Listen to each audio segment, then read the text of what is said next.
Good afternoon. My name is James McAreevy, and I'm Research and PR Officer with Newry Maritime Association. And I'm joined today by Tommy O'Hanlon, whose father Terry was a merchant seaman and a captain in the Merchant Navy.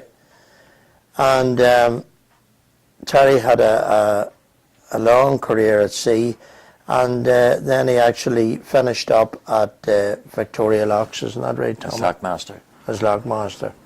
And he was there from 1951 to 1968. But Terry, like a lot more Newry seamen, commenced his career with the local firm of Joseph Fisher and Sons. And he then went at one stage to Richard Hughes and Company in Liverpool, and there was one particular ship that he will always be remembered as being a member of the crew, and that was the SS Dorian Rose.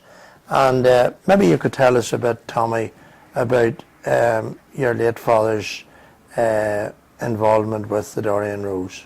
Well, my father's ship, the Dorian Rose, was commandeered during the war for the evacuation of Dunkirk. They made a number of trips back and forward. At one stage, a ship beside them had a direct hit. The ship was called the Queen of the Channel, and they came alongside her and took off about 1,000 troops and made their way back to Dover. At the end of the day, the ship was really done out, and the boilers were burst, and she was used as a sort of blockade at the mouth of Dover Harbour. Now, the man you mentioned, obviously the engineer was very important, and he too was a local man. Yes, the chief engineer was a man called Barney Murphy from Ballymacdermot, and he, along with my father, were awarded the DSC at Buckingham Palace. Now, the DSC, tell the viewers what that is. The DSC stands for the Distinguished Service Cross, which was presented to Merchant Navy people rather than people who were in the military. Yeah, it was an award for people like your father who were unarmed and non-combatants. That's correct. They were there as an aid to the civil power, and like the service that they performed at Dunkirk, there was 2 million troops were evacuated back to Britain, and in actual fact the Dorian Rose was responsible for bringing back 1,600 men on a small coal boat that had a complement of 13 men. That's correct. And every member of the crew was decorated, and in actual fact then they went off to Buckingham Palace, Tommy, to get this award, isn't that right? Yes. And that would have been King George VI, would it? King George VI, yes. Yeah. So we actually have a close up of your father there as well, and I'm sure it was a very, very proud moment.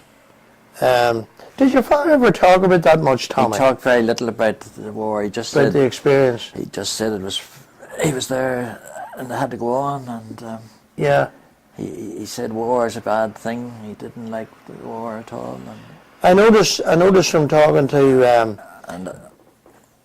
several of the old hands that it's a thing that they seem to block out. Yes, I think they witnessed such horrific experiences that they wanted to blot it out. Yeah. Well, we have a lovely photograph, Tommy, coming up next, something that you would be very familiar with. And this picture is taken for the benefit of the viewers that are watching. This is taken down at Fathom, where the former Lobita soil tanks were, and where just down below where Dan O'Hare runs a very successful commercial truck repair business today. And it's obviously the picture shows in the foreground as we look at it, that's the OHanlon Homestead. And maybe you could tell us a wee bit about your father's family, Tommy, because he wasn't the only seaman. No, he wasn't indeed. My uncle Paddy and my uncle Matt and my uncle Jimmy were all at sea. Now, Jimmy died very young, but the other two men went on to be captains of ships and worked for the Westminster dredgers in Liverpool. And Paddy and his family settled in Liverpool. That ship in the photograph now is the Margaret Lockington. It's on its way to Newry with a load of coal. Now, the ship, if we could just see that photograph for a second, the Margaret Lockington, a lot of the old seamen, Mickey Fern in particular, talks about the Margaret Lockington, and he said that it was the fastest collier of its type on the Irish Sea. Yes, I heard that before. He said that on Fisher's ships, the Margaret Lockington, for instance, when she cleared the Liverpool bar, she could open up an hour on the Newry steamers. Right. And in fact, Captain Jack Taylor, who was a long time master, he went to the St. Coleman, didn't he? Yes, I remember Captain Taylor. Actually, he took us to Garston when I was about 8 or 9 years old, and we came back then on the Belfast boat. And obviously a lovely memory for you. Yes. Now, the building, Tommy, on the to the right of the picture, that old building, that was a very, very important part of the whole canal infrastructure, wasn't it? That was the original locks. It was called the Fortescue Lock, and I think there was also a post office in that building. Yeah. And then later on they extended the canal down to what we know now as Victoria Locks. Yeah, well in actual fact, the canal, as you quite rightly said, ended there up until 1842, and Sir John Fortescue was the architect, and then from 1842 until 1842 to 1850, they built the last section down to Victoria Locks, and Victoria Locks was opened, as was the Albert Basin. So it's a lovely picture. Now, behind the OHanlon Homestead, we have a railway line. Yes, that's the Newry Dundalk Green Ore railway line. Yeah. Which closed in the middle 50s. Now, do you remember that in operation, Tommy? Very vaguely. I don't really remember it train. I remember men lifting the rails. You mean the actual track getting taken up? Yes, and I remember there was a man, he gave me a little hammer. I was only about 4 or 5, I suppose. And he gave me a little hammer, a wee fancy hammer, and I had it for a long time.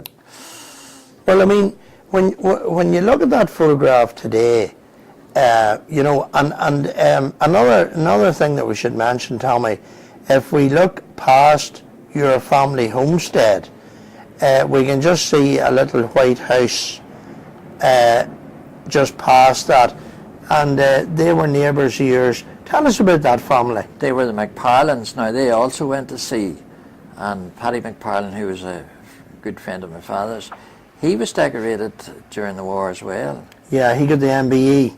That's right.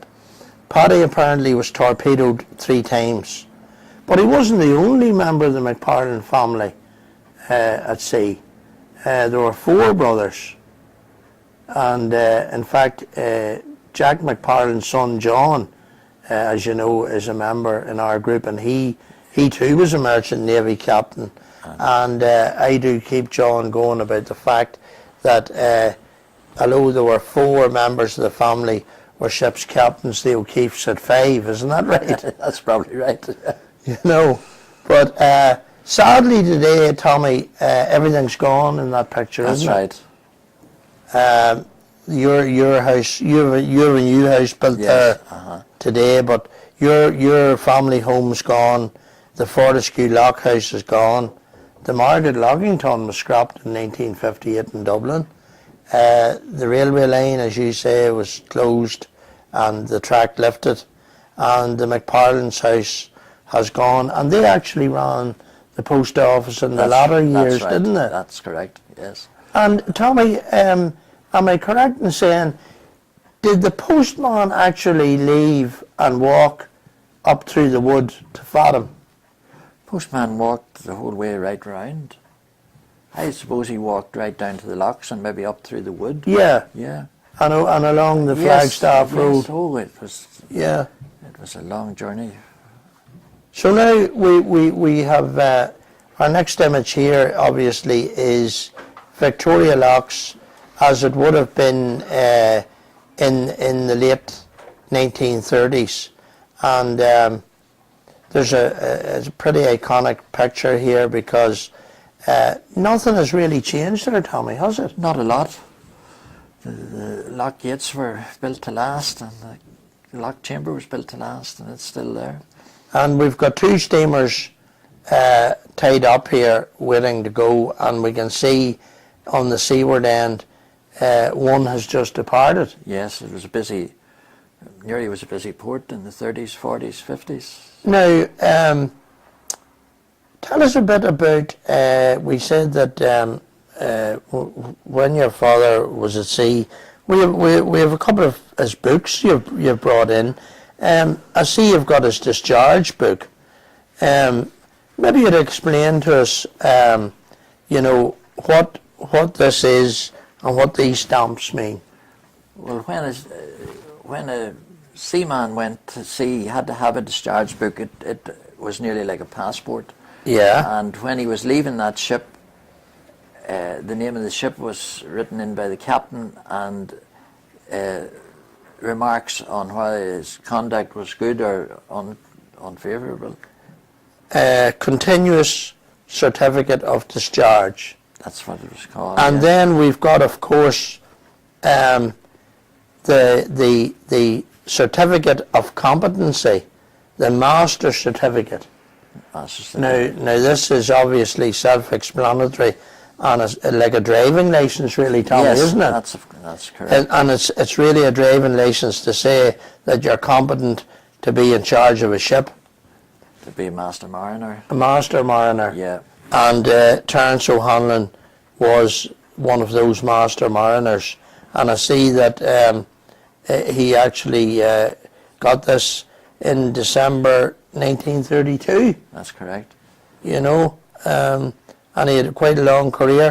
But I was going to ask you, Tommy, when your father retired, now the last company he was with was East Downshire. Yes. Tell us a wee bit about East Downshire. Well, East Downshire Company had two ships, the Germain and the Downshire, and they operated out of Dundrum, and he would have been the captain, and we lived in Dundrum in a house belonging to the East Downshire Company, a nice little house called the Bath House, and it's still there today. And if you're in Dundrum, you'd see the house with the East Downshire Company's coat of arms on the gable of the house. And is that close to the port itself? Just down near the harbour. Now it's all built up with apartments today. And from the main road you can see it. It's been behind a garage. And the company logo still. Company logos on the wall. I must look out for that, Tommy. I've been down that way regular. My sister lives in Newcastle, and I must look out for it. But obviously, then, when your dad retired, he was looking for alternative employment, and you did mention to me that he had toyed with the idea of a Coast Guard's job in Donegal. I think it was Ballycastle. Oh, Ballycastle. He fancied. And then the houses were very far away from the town, and my mother thought it would be very isolated. and she didn't like it, so he turned that job down. And at that time, Tommy, as we know, the Lockmaster obviously was in charge of Victoria Locks. He was in charge of the day-to-day operations and looking after the men. How many men were involved in opening and closing the gates? There were 4 men. There were 2 men on each winch, 2 men on each gate. Each gate, So on each side of the chamber. And I remember there was Larry Boyle from Omeath and Richie Boyle from Omeath. There was Barney Hollywood from Fathom. There was Podge Hollywood from Fathom. Mickey Matthews from Fathom. And Mickey Matthews had a son. His son later on. Worked at it. And then, of course, we had men like old Paddy Turley. Paddy Turley, yes. Who was an ex-fishersman. He was actually on the Mango when it was wrecked on the west coast of Ireland. Right. But when your father took over, that was in 1951, and he followed in the footsteps of a very famous lockmaster, a Captain James O'Neill. That's right. And he had been there for 50 years. From 1901, when Uri Port and Harbour Trust took over, Captain O'Neill was the lockmaster, and we know that he had 2 sons, Jimmy and Paddy, and both were merchant navy captains. In fact, Captain Paddy O'Neill was lost on the Walnut when That's she right. sank in October 1941. Now, when your father took over in 1951, obviously there was a house there. Yes. I remember the house well. And my cousin Kathleen Smith talks fondly about coming into Newry on the MV Dundalk, which was the B&A cattle ship, and her father Daisy, a man you would remember well, Daisy Keenan, was the last master. Yes. Last Newry master on her. And Kathleen talks about stopping going into the locks on a Sunday morning, and your mother would come out, and she said Mrs. O'Hanlon would take us in and give us ice cream. Right.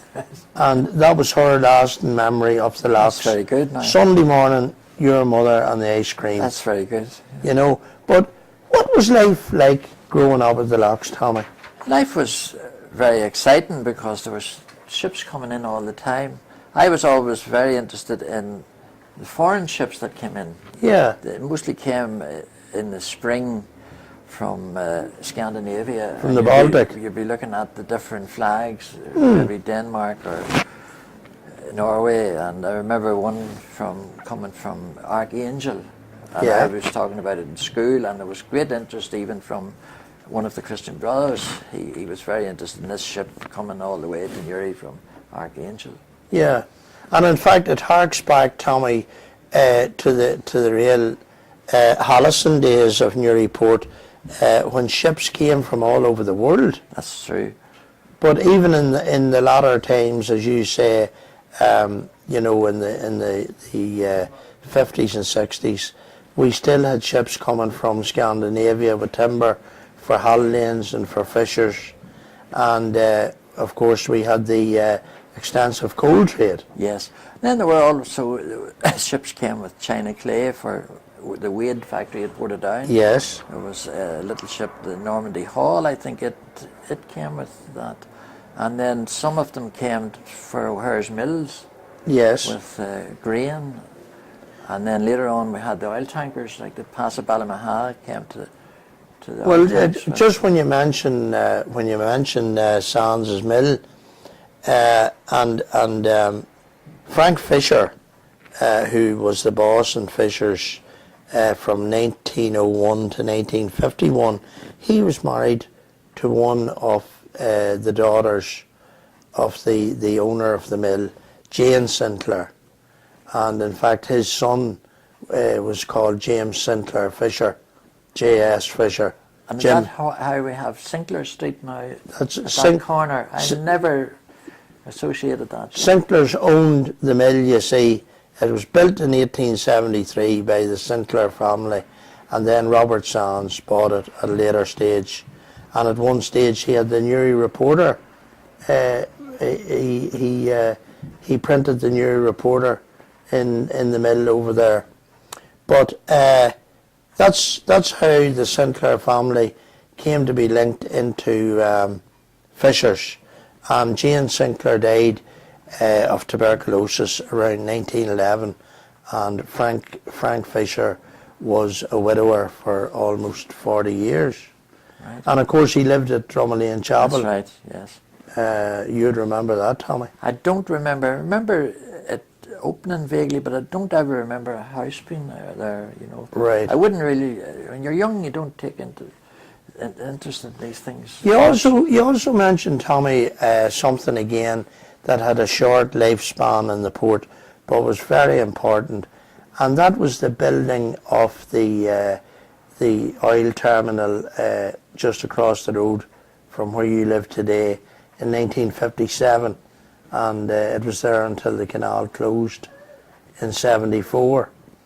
And what do you remember about it, Tommy? I remember Lebetas had it first of all, and had all these big lorries. I remember these ships we never saw, tankers before, the Pass of Ballamaha and the Pass of Drumdroctor, I think. The Pass of Drumdroctor, she answered the distress call of the Princess Victoria. That was in 1953. That was actually on my birthday, the 31st of January. Is that right? That's right. And that was one of the worst shipping disasters.